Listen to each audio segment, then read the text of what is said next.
mabigyan ng pangalawang pagkakataon. But through you, you will have a proper assessment of these convicted individuals. Kaya importante na tama ang ating assessment na sila'y mabigyan ng pangalawang pagkakataon sa ating lipunan. Muli, palakpakan natin ang mga taga-parol and probation. Ikaw, may probation ka. Gusto mo probation? Masaya ka na dyan.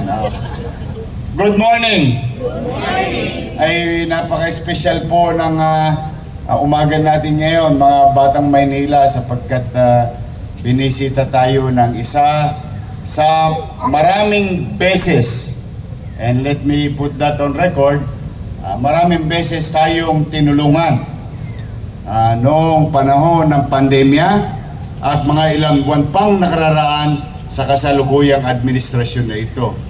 Tinutulungan po niyo tayo kahit na, alam niyo, there are 1,600 plus local government units. But our visitor opted to look into Manila's situation and challenges.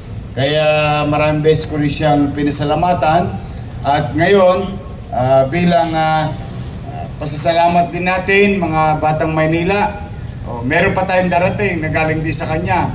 Lalo na si Padilla, matutuwa yan si Director ng Manila Health Department, si Director Padilla, sapagkat siya po ay naglaan ng pondo para tayo makadagdag ng mga bibilhing ekwipo sa ating mga ospital.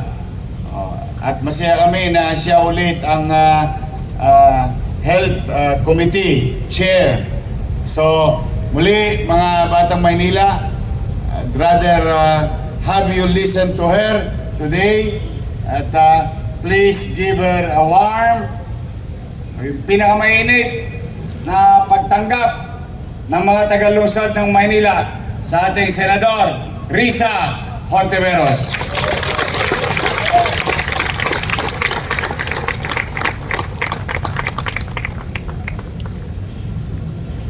Salamat po, Mayor Isko. Palakpakan naman po natin silang muli. Magandang umaga po sa inyong lahat, mga Batang Maynila. Good morning. Hayaan niyo po akong batiin ng natatangi ang ating mga pinunong kasama natin ngayong umaga. Of course, si Mayor Francisco Isko Domagoso, ang aking kabaro at kapwa-leader kababaihan, Vice Mayor Chi Atienza, Secretary to the Mayor Letlet Sarkal, City Administrator Attorney Wardy Quintos, Chief of Staff Cesar Chavez, ang ating pong mga konsehal ng lungsod ng Maynila, lahat po ng mga department heads sa City Hall, at lahat po ng mga kawani dito sa lungsod ng Maynila, pati po bilang bahagi ng ating mga national government agencies dito sa Maynila. Lunes na Lunes po, maaga pa lang, andito na po kayo. Kaya gusto kong magsimula sa pasasalamat. Thank you sa inyo, sa inyong mainit na pagtanggap sa akin. At gusto ko rin po magsimula sa pangungumusta. Kumusta po kayo? Okay naman. Ayan at ako naman kung inyong kukumustahin, sasabihin ko na mamaos dito sa bago-bagong panahon ng ating iniibig na inang bayan. Pero basta okay po kayo, okay din po ako, okay po tayong lahat. Ayan pakikwento sa mga kakilala nyo, nangungumusta naman ako Okay ba? Ayos lang. Okay. So, syempre, andito nga po tayo para ipakita ang ating solid na suporta sa lungsod ng Maynila. Ito po ang mga good news na binanggit ni Mayor Isko. Naaprubahan na nga po ang mga medical equipment na hiniling ng ating opisina. Director Padilla. At ang mga ito po ay isang ultrasound machine para sa Santa Ana Hospital. Yun. Isa pa pong ultrasound machine para sa Gat Andres Bonifacio Medical Center sa Tondo. At isang digital mobile x-ray machine para sa ospital ng Tondo. Yay! Ang puso ko rin po ay nag-yay dahil bilang isang nanay at solo mom din, alam ko po ang kaba kapag kailangang magpa-ospital o kahit magpa-ER sa isang mahal sa buhay. Suki rin po kasi kami sa kasamang palad nung nakaraang mga taon, suki sa ospital, lalo na po sa bunso kong hikain. So ilang beses na rin po sa nakaraang mga taon, kahit po panahon ng pandemya, kailangan ko siyang itakbo sa emergency room kahit pahating gabi, kahit pa madaling araw. At dun tumagi ng ilang oras sa maginaw na emergency room o mainit na emergency room as the case may be hanggat i-stabilize yung kanyang kondisyon, yung kanyang paghinga. So in short, gets ko po kayo. Gets ko po kayo, Director Padilla at lahat po ng mga batang Maynila. Kaya dagdagan pa natin ang good news.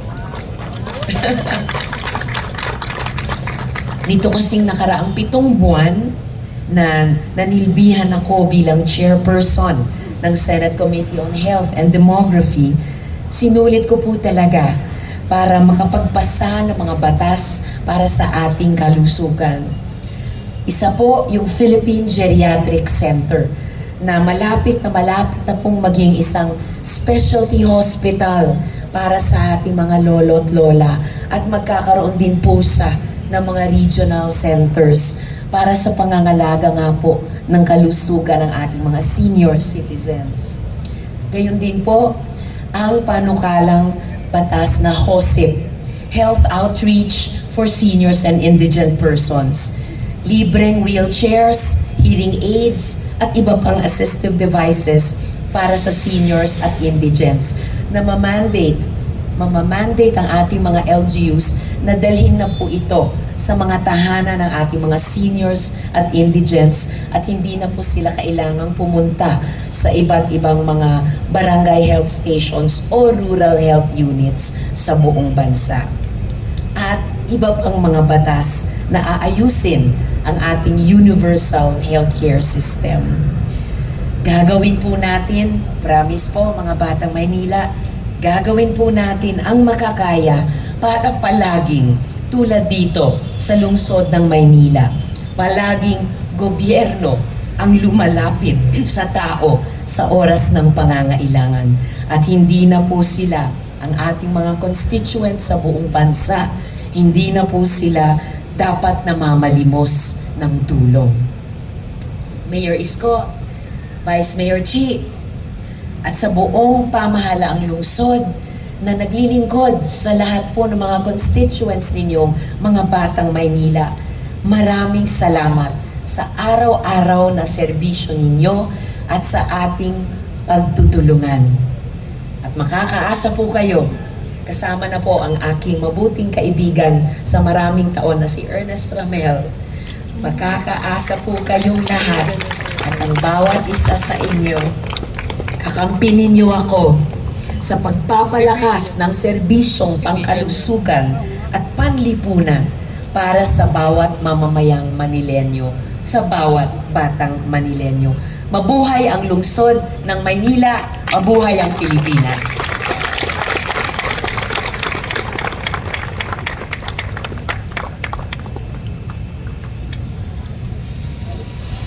Thank you. Muli, palakpakan natin, Senador Risa Ontiveros. Padilla, Paldo. Paldo ka na naman. I'm happy, you know. As you all know naman, by this time, that even in the first term, my policy is very simple. MBN. Minimum Basic Needs. Housing, education, healthcare, and jobs. That's it. So anything na pwede natin magasta para tugunan yon, doon tayo pupunta. Mano pa kapag may mga tao, katulad ni Senator Risa Hontiveros, mga leader nasyonal, na tutulong sa atin tungo doon sa layunin nating makapagbigay at yung pangarap nating maabot yung pagpapataas ng antas ng pamumuhay sa lungsod ng Maynila. It's the quality of life that we are investing today and to the next generation. No, for now, palakpakan natin ng malakas si Senator Risa. So sa inyong lahat ngayon, magandang umaga ulit. Another week, another day. Every gising is a blessing. Ano man ang kinakaharap nating pagsubok, love life. Ma'am Risa, basta love life, ito una ko nakikita. Nahanapan ko pa to ng partner. Economic, personal, family, health, forget about it. That was yesterday. What is important is today. Buhay tayong lahat. At sa lakas ng pangangatawan na pinagkaloob sa atin ng Diyos at pagkakataong ibinigay sa atin ng Diyos at ng taong bayan na maging tagapaglingkod nila. Let us excel today in the remainders of the week. Maglingkod tayo ng tapat. At pwede ba, as always, hinihingi ko sa inyo, pwede ba mag-smile kayo lagi? Smile is a universal act. Even though kahit hindi mo kilala, pag nakita ka agad na bungal ka, napapangiti na. Pag nakita na yung ipin mo, napapangiti na gumagang ang aura. Because most, if not all, people will go to this building is may problema.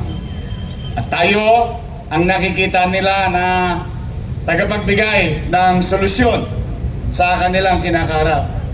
Kaya, let's excel from it. But, for now, I wish that God will keep you healthy and safe for the remainders of the week na tayo naglilingkod sa taong bayan. Mag-iingat kayo. I love you. Yes, I love you. Yan, lawyer yun. Bata pa. Kaya hindi ka na pwede. Kukulatayin ka ng nanay niyan. I love you and take care. Mag-iingat kayo, pagpalain nawa kayo ng buong may kapal. Manila! God first. Thank you.